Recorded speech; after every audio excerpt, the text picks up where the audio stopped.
Have you ever heard of JetX?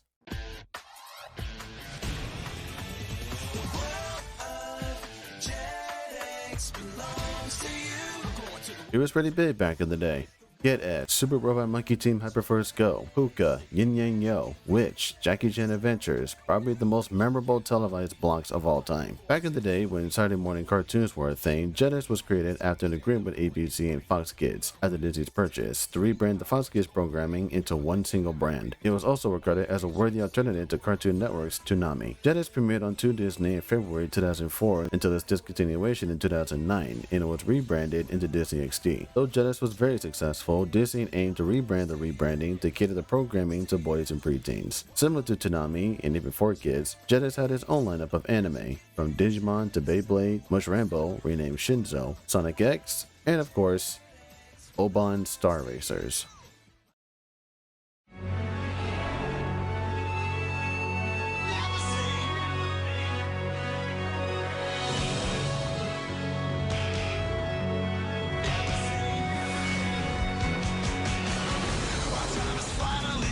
This is the chance that we've been waiting for. It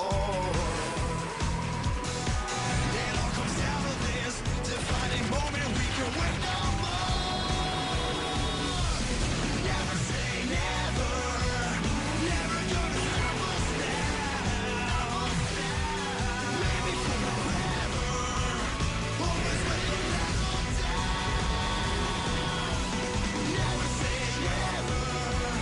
Never gonna stop us now. This is it. Now it's all on the line.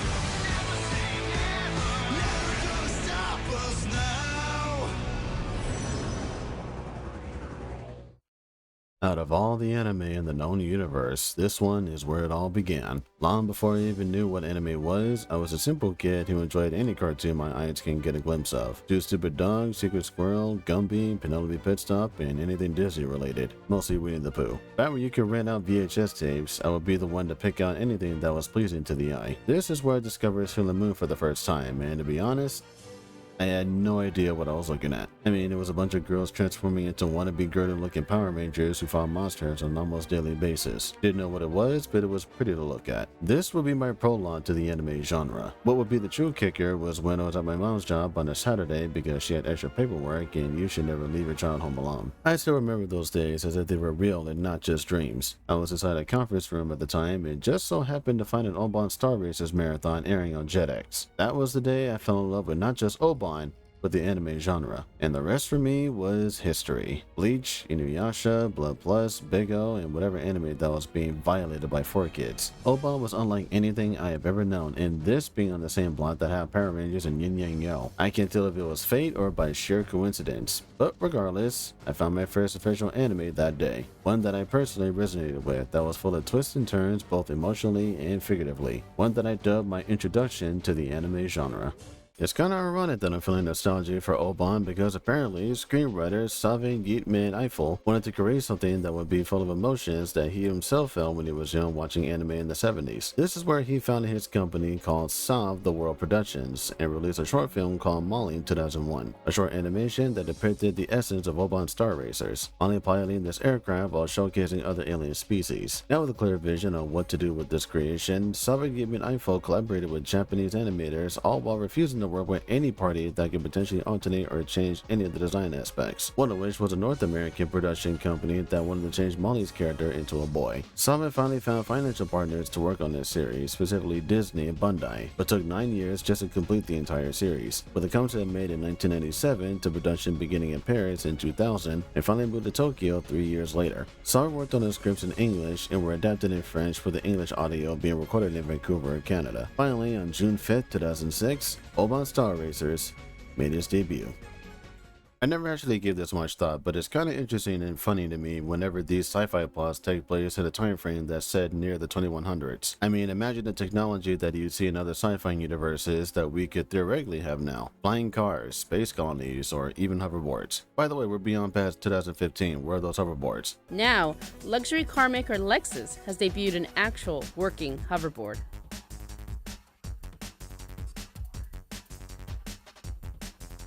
Close enough, I'll take it. In the far future, mankind has reached the stars and discovered new planets far beyond their reach. Perhaps too far as humans have made contact with a fearsome enemy. This enemy, the Krogs, waged war against humanity and were nearly defeated. With peace almost assured, a new potential threat emerged. Though the Krogs were preparing an imminent attack, an intruder who referred to himself as the Avatar invited the racers of Earth to partake in a racing Grand Prix to win this so-called ultimate prize. With the Krogs on retreat, a new battle begins. A battle not waged with fire and metal, but with racers. Star racers to be exact. The race of Oban is near, and racers throughout the galaxy race with their head held high to earn the ultimate prize. One racer in particular, Don Wei, assembles a team that represents the Earth team. Rick Thunderbolt, a hotshot racer that built a popular reputation. Jordan C. Wild, nice name buddy, was recruited to be the team's gunner. Stan and Koji, the team's mechanics that were persuaded to join the team. And finally, a bonus member to the team who just so happened to be in the area and is also a racer herself, Eva. I'm Molly. Or Molly. Well, I'd imagine it'd be awkward to just walk up to a man you haven't seen in years who barely recognizes your face and or voice and just say out loud, "I'm your daughter." But that didn't stop her from trying. I'm your daughter. In fact, Eva here becomes the team's pilot in order to gain the trust and recognition from Don Wei, since Eva's been waiting so patiently for her father's return. Now that the team has been assembled and racers are ready, the Grand Prix has begun. But before we get into that, let's have a more proper introduction to the Earth team. Eva, who's using the pseudonym name Molly, joins the Earth team in order to be with her father again. Though she has a temper, mostly towards Don Wei, she's a headstrong girl filled with determination who aims not just the ultimate prize, but also to be with her family again. She's also compassionate to her friends she makes along the way, one of which is the Prince of Norasia, Aika, an armored prince who rides on a giant bud named Gadar and is very skilled with the bow and arrow and even close combat. Even Aika develop a healthy friendship on and off the track, though reality doesn't always match the promise. You most likely have Jordan to thank for that, as he has beefed towards generations due to a complicated partnership with the Krogs. Despite that, Jordan is a loyal partner to have and is quite the marksman. Their rides aren't really his thing, but as long as he has a target and a trustworthy pilot, smooth rides are assured for this hotshot. Speaking of hotshots, Rick is the famous racer the world over. Though he had a falling out with Don Wei back in the day, but he took on the role as the Earth team's pilot. He and Don Wei go way back, long after Don Wei departed from his family. After a brief accident, Eva had to mend the controls, all while Don Wei here wasn't so thrilled, having a female pilot for the Earth team, let alone a stowaway. Don Wei is a man who tried to bury the past and leave it behind. Little did he know that the past can be a dagger pressed up against his back. He constantly gives Eva the cold shoulder and even volunteered to race for the team after Rick's sudden accident. But after seeing the one supposedly responsible for Don Wei's downfall and catching on to who Eva really is, the past is right there in front of him, ready to blow like a bombshell. And because of the physical and mental state of the pilots, this causes the whizzing arrow, Earthsea's star racer, to be in shambles time and time again. Kind of reflective how the race cars would crash and burn when wrong turns are taken. But Stan and Koji do everything they can to repair the whizzing arrow when needed. As for the races and the animation in general, it's a perfect blend of 2D mixed with 3D. Never did I think the two just didn't correlate well, and even after all these years later, it still holds up. The whizzing arrow has an iconic look of the pod in the middle and two engines with a fierce paint job of flames. I actually like the rabbit design of the whizzing arrow's left side. Kinda stands out for the rest of the paint job. In fact, some of the other Star Racer designs are unique in their own way. Roar's twin cannon machine that replaces aesthetic and demeanor. Sirius's weird metallic rider that's just as thin as the pilot. Jura's spear-like racer that's actually a blade, which I think is quite fitting for a Krog, and Paradise's face shield contraption that she pilots with Dance Dance Revolution controls. Also, just like Paradise, a fun alien cat that hacks Star Racers and computers with an arcade machine. Also, her cat noises are the cutest I've ever heard. Get her!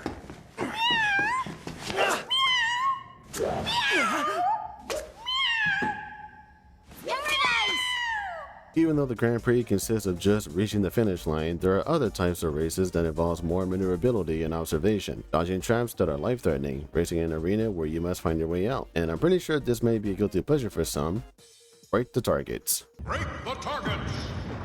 Yep, exactly. Sometimes racing isn't enough. You gotta shoot down those targets as you go, and honestly, this may be my favorite gimmick of the bunch, and it all wraps up with a gold target at the end. Quite thrilling. Still, these races aren't as friendly as one may think, because even though the Avatar have prohibited racers from killing other racers, that's not stopping anyone from using lethal methods. Star racers will be crashing and burning while in combat or when they're maneuvering around traps. And then there are racers that can do some real damage, whether it's disabling racers or cutting right through them. These machines can, and will, be dangerous, whatever it takes to win the prize.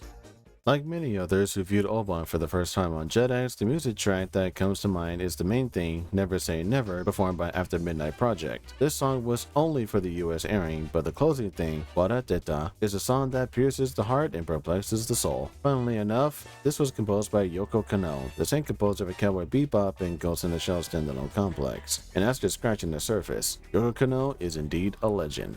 Unlike the children of the past that grew up with Cartoon Network's Toonami or just so happened to discover anime through the infamous 4Kids, Jetix was not only my introduction to a broader category of cartoons, but a solid introduction to the anime genre, and I have Oban Star Racers to thank for that. A story about a girl who wanted to reunite with their family, all while forming bonds and friendships with other creatures not found on Earth. All wrapped up with a beautiful art style and animation, whether it be 2D or 3D, with tones and stinks that affect the minds of children and adults alike. Unlike the more popular anime that would spread worldwide like wildfire, Oban Star Racers is the anime that not only introduced me to the anime genre, but also have a faithful fan base that shares their love of this series of their own accord. And speaking of sharing the love of Oban, a Kickstarter campaign was created in honor of Oban Star Racers' 15th anniversary in 2023. This campaign was to promote the Blu-ray release of Oban Star Racers, which you can purchase for yourself. Either the regular edition, which contains the usual package of the episodes in HD and some behind-the-scenes footage, or the collector's edition that contains artwork. A lovely package for long-term fans or newcomers to the series. After these 20 years that felt so long ago, yet felt like a distant memory that went by fast, I still consider Oban Star Racers a worthy first step into anime. An anime with tons of nostalgia that fans look back to and hurts them in the greatest way. An anime so precious that many consider their childhood or something that makes them cry internally. And after all this time,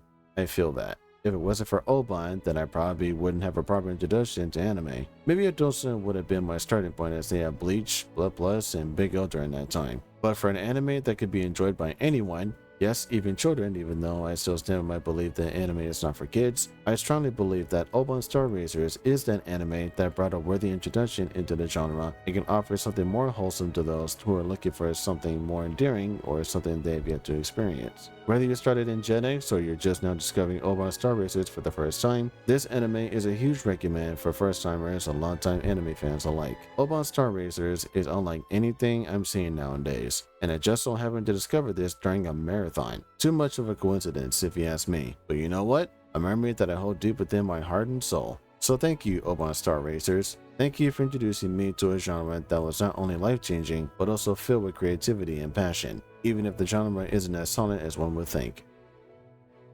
Rent-A Girlfriend, I still hate you. Thank you all for taking the free time you may have to see this video, and hopefully you were able to see it all the way through. If you or someone you know found this video enjoyable and informative, then please share this with your friends, family, or anyone else who might find this video resonating as much as you did. And if you haven't seen Oban Star Racers yet, I encourage you to see this series as soon as possible. And feel free to share any memories you may have of this anime or Jetix in general. In fact, here's a recommendation. Dragon Strikers. It premiered earlier in June and I've only seen 2 episodes as of this recording. Essentially, it's like if Avatar The Last Airbender adapted Blitzball from Final Fantasy X. Beautiful hand-drawn art style mixed with vibrant coloring and fun characters. It's a good time. That is, whenever CL isn't getting her face palmed by soccer balls. Wait, a blonde girl whose name sounds similar to another blonde girl with forehead hair bangs and a ponytail? Well, now I cannot see it. Happy 20th anniversary, Oban Star Racers. Thank you for everything.